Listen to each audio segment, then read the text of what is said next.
Всем привет, это Юлия Гендина. Вязать или не вязать, управляй своей жизнью сам. Это я передаю привет известному подкасту Куджи. Если вы еще не знаете, посмотрите, послушайте обязательно. У нас с вами новый урок по мозаичному вязанию. И на этот раз я хочу еще раз обратиться к цветочной геометрии. Мы с вами уже изучали этот узор. Мы вязали его прямыми обратными рядами, а теперь давайте попробуем связать из центра. Вот этот вот мотив, он связан из центра, и смотрите, как клево лег узор.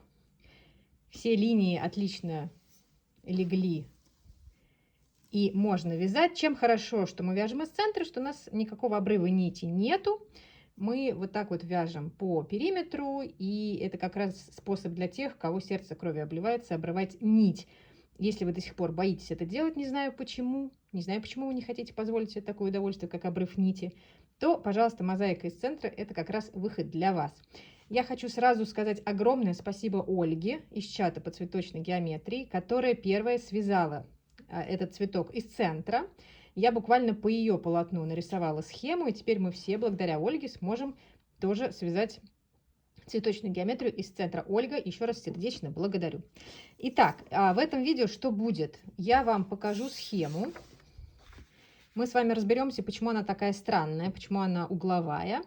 Рассмотрим ее поближе, поймем, как с ней работать. И мы с вами начнем вязать. Я покажу, как начинать, как провязывать по этой схеме. И дальше вы сможете уже двигаться сами, легко и просто. И получится у вас такой прекрасный квадратный мотив.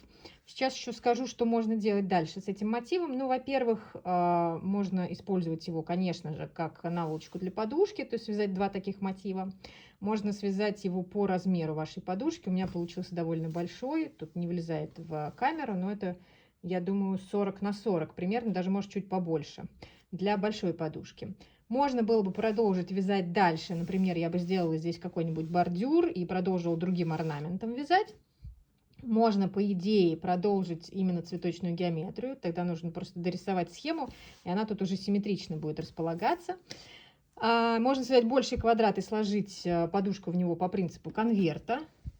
То есть углы сложить внутрь. И получится тогда вот такая вот наволочка. А с обратной стороны вот так вот все это сшивается. И здесь, например, пуговица или молния. Тоже получится очень интересно. Посмотрите-ка. Вот так вот.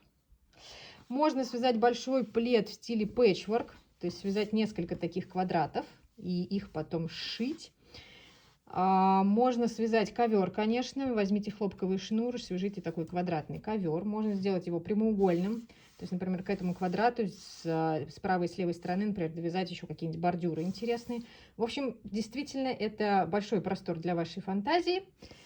Ну а сейчас приступим непосредственно к вязанию из центра, к ключевым техническим моментам и к работе со схемой. Теперь давайте посмотрим, что из себя представляет схема и как с ней работать. Мы не раз уже с вами изучали в уроках по мозаичному вязанию на моем канале, что мозаичные схемы очень простые. Здесь нужно смотреть на клетки. Цвет клеток нас не интересует только есть крестик в клетке или нет. Если крестик есть, значит в этом месте мы опускаем столбик с накидом на ряд того же цвета, предыдущий, не буквально предыдущий, а через один, потому что предыдущий будет ряд другого цвета. То есть мы опускаемся на через ряд и провязываем столбик с накидом, цепляясь за горизонтальную перемычку. Мы это все с вами увидим через пару минут, когда начнем уже вязать. Если клетка пустая, неважно какого цвета, там белого или черного, если в ней нет крестика, значит в этом месте мы вяжем столбик без накида за дальнюю стенку. Вот, собственно, и весь прикол. Почему схема треугольная? Потому что мы вяжем из центра, мы вяжем квадрат, значит, у него есть 4 сектора, они все расходятся одинаково. Это значит, что мы можем смотреть только на один из секторов и дальше его же повторять, когда будем поворачивать полотно так, потом повернем полотно так, здесь провяжем, и также завершим ряд тем же способом. Поэтому нам достаточно смотреть вот на такой секторальный вид этой центральной схемы. По диагонали вы увидите числа, они расставлены справа и слева. Это номера рядов для вашего удобства. Начинать вязать мы будем от нуля из центра. Мы свяжем здесь волшебное кольцо, провяжем в волшебное кольцо 4 столбика. между каждым столбиком мы провяжем, собственно, вот эти диагональные линии. По диагональным линиям мы будем провязывать 2 воздушных петли, просто чтобы квадрат равномерно расширялся. И далее мы от ряда к ряду будем переходить, смотреть, где нужно провязывать столбики с накидом, где без накида. Это все мы сейчас с вами проделаем вместе. В каждом углу мы будем провязывать столбик, 2 воздушных, столбик. Вот, собственно, и все. Больше никаких секретов здесь нет. Давайте приступим. Итак, начинаем вязать. Берем нить первого цвета, делаем начальное волшебное кольцо, оно еще известно как кольцо амигуруми. Всегда помните, что вы можете убыстрить видео в плеере или наоборот его замедлить, если вам хочется внимательнее посмотреть какой-то момент. Итак, сделали кольцо. В кольцо вяжем столбик без накида, 2 воздушных петли. Второй столбик без накида, еще 2 воздушных петли. Обратите внимание, вот этот хвостик от кольца я прижимаю к кольцу, чтобы его обвязывать. Третий столбик без накида, еще 2 воздушных петли. И теперь четвертый столбик без накида. А заключительные 2 воздушных петли я не вяжу. Затягиваю кончик. Получаю вот такой вот недоделанный квадрат. И сейчас я одновременно и сымитирую 2 воздушных петли, и соединю этот квадрат. Сделаю это с помощью столбика с накидом. Делаю накид, ввожу крючок под обе стенки первого столбика. Где-то они у меня тут, обе стенки. Вот они. И начинаю вязать столбик с накидом. Но в тот момент, когда у меня на крючке остаются 2 петли, я протягиваю через них нить контрастного цвета. Подтягиваю нить предыдущего цвета, откладываю ее пока. Следующий ряд я буду вязать нитью контрастного цвета. Вот видите, что у нас получилось. Мы соединяем на углу ряд, поэтому очень удобно вязать и очень хорошо будет смотреться на наш угловой шов, чем если бы он был посередине полотна. Итак, мы связали начальный ряд. Теперь я готова перейти к следующему. Смотрим на цифру 1. И видим, у нас здесь между цифрами, между этими диагональными линиями, одна клетка, и она пустая. Это 1 столбик без накида. Это значит, что между углами нам нужно связать 1 столбик без накида. Каждый ряд мы начинаем одинаково. Мы провязываем в арку, которая образована у нас столбиком с накидом, вот сюда. Мы провязываем столбик угловой. Первый угловой столбик. Провязали. Дальше вяжем ту самую вот эту вот клетку. Причем вяжем этот столбик за дальнюю стенку петли. Одновременно обвязываю кончик от нити. Связали столбик без накида. Дошли до следующего угла. В угол вяжем столбик без накида, 2 воздушных и туда же, в ту же арку, столбик без накида. На стороне снова вяжем столбик без накида за дальнюю стенку. В следующий угол снова столбик, 2 воздушных, столбик. Снова столбик без накида за дальнюю стенку. Дошли до третьего угла. Снова вяжем столбик, 2 воздушных, столбик. Последний столбик на стороне за дальнюю стенку. И мы вернулись к начальному нашему углу, в котором уже провязан 1 столбик, значит, надо провязать второй. И соединить ряд. Точно так же. Накид, вводим крючок под обе стенки первого столбика. И провязываем столбик с накидом, но когда на крючке остаются 2 петли, бросаем этот цвет, возвращаемся к первому. Протягиваем его через 2 петли, подтягиваем старый цвет, и мы готовы к вязанию следующего ряда.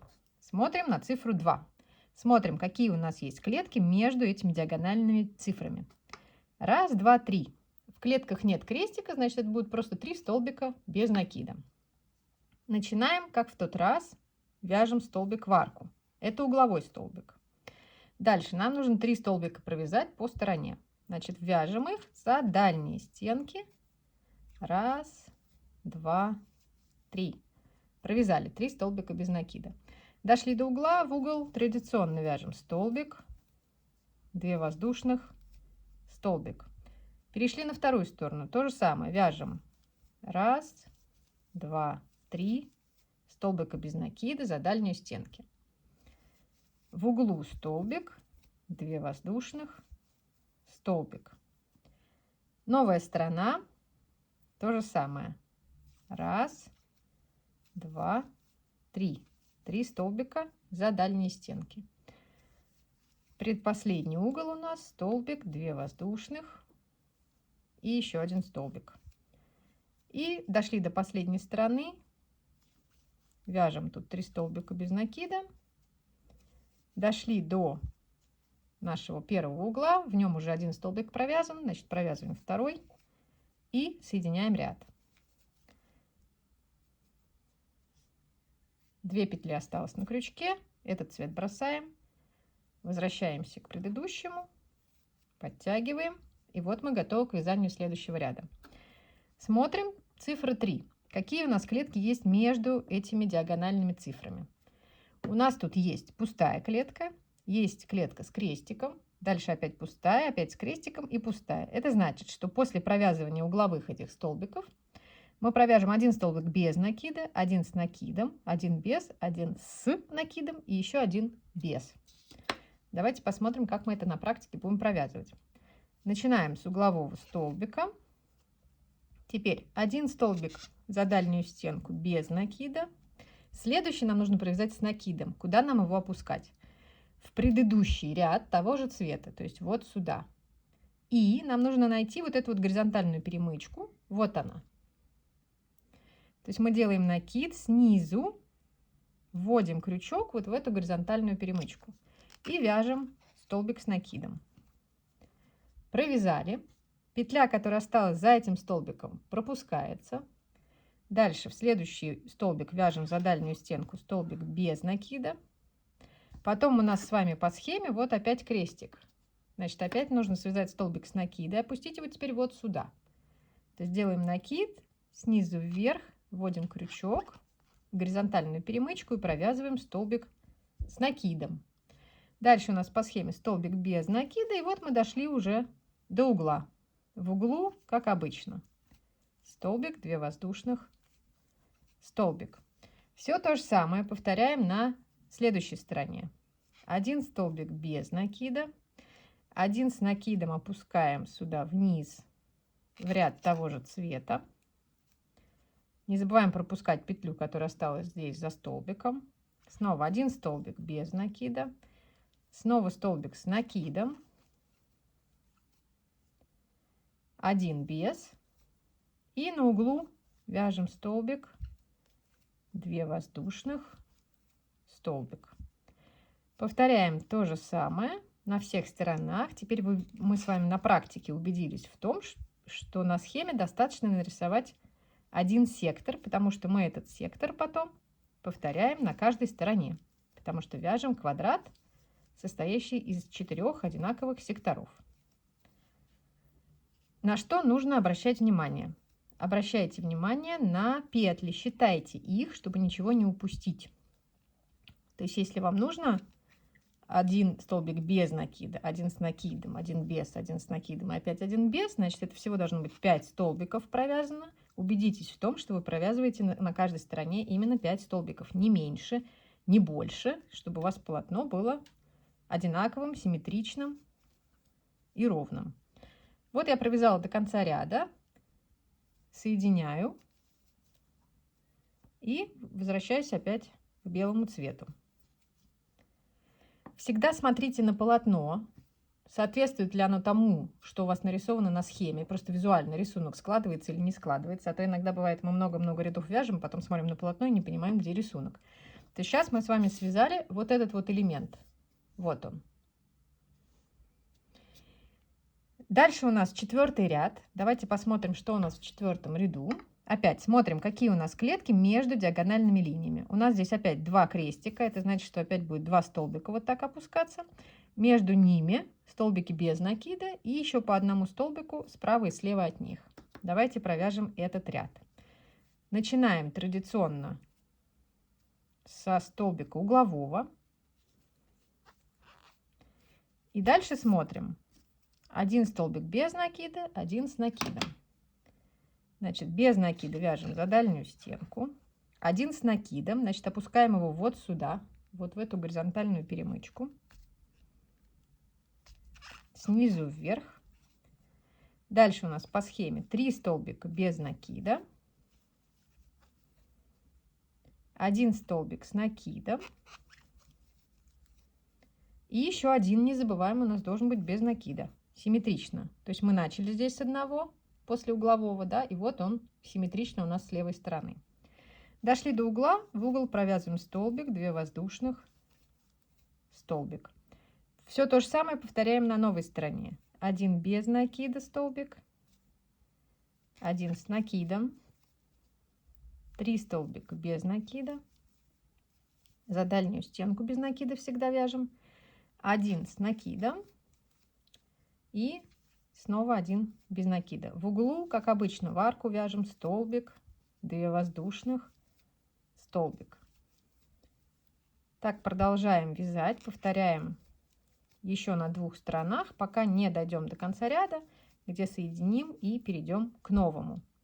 Как вы видите, ничего сложного абсолютно нет. Единственное, о чем нужно, что нужно держать в голове, пока вы вяжете, чтобы не упустить какой-то столбик. Какой можно столбик упустить? Например, вот первый столбик после угла. Видите, когда мы провязали 2 столбика в угол, вот этот вот столбик, он норовит спрятаться. То есть вот так, если сделать, его как будто бы и не видно. Как будто бы у нас здесь 1 столбик только. На самом деле их 2. Вот он. Вот за этим нужно следить, к этому нужно привыкнуть. И тогда все будет ровно, ничего вы не упустите. И ваш квадрат останется квадратом, а не превратится, например, в трапецию. Вот у нас последний столбик с накидом. 1 без. Дошли до первого угла. Провязываем туда угловой столбик. И соединяем ряд. Возвращаемся к другому цвету. Вот такая у нас картинка получается. Это мы связали с вами вот до 4-го ряда. Таким образом вы продолжаете вязать от ряда к ряду, пока не увидите, что уже получается и вырисовывается наш цветок и наша цветочная геометрия. Традиционно прошу вас писать в комментариях, если возникли какие-то вопросы. Я всегда эти комментарии читаю, постараюсь вам помочь. Не забудьте вступить в чат. Ссылку на чат вы найдете в описании к этому видео. Пишите в комментариях, если даже у вас нет вопросов. Мне всегда приятно будет с вами пообщаться. Ну а больше всего мне, конечно, будет хотеться увидеть готовые ваши квадратные цветочные геометрии. Поэтому присылайте мне фотографии, куда вам удобно, в Инстаграме или здесь в комментариях в Ютубе. В общем, как вам удобно, пожалуйста, это лучшая для меня будет похвала и лучшее понимание того, что мои труды не пропали даром. Спасибо большое, приятного вязания, будьте здоровы!